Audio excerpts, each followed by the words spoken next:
छोटे से गांव कालीपुर में एक पुरानी हवेली थी जिसे लोग भूतिया मानते थे।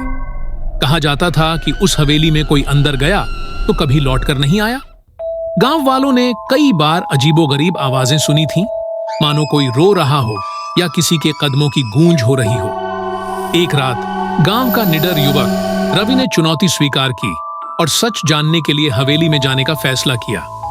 गांव के बुजुर्गों ने उसे रोका, पर रवि पर किसी की बात का असर नहीं हुआ। चांदनी रात में वह अपने साथ एक लालटेन और एक माला लेकर हवेली के अंदर घुस गया।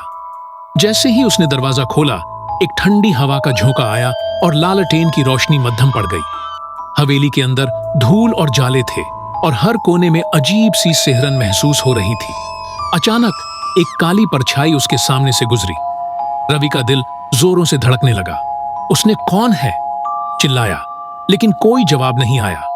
आगे बढ़ते हुए वह एक कमरे में पहुंचा। कमरे के बीचों बीच एक पुरानी लकड़ी की कुर्सी हिल रही थी, मानो कोई अदृश्य शक्ति उस पर बैठी हो। तभी अचानक दरवाजा अपने आप बंद हो गया। एक रहस्यमय महिला की आवाज गूंजी, "तुम्हें भी यहां से बाहर नहीं जाने दूंगी।" सुबह जब गांव वाले हवेली पहुंचे तो रवि का कोई निशान नहीं मिला। बस उसकी लालटेन और माला जमीन पर पड़ी थी। आज भी वह हवेली वीरान है और लोग उसकी सच्चाई से डरे हुए हैं।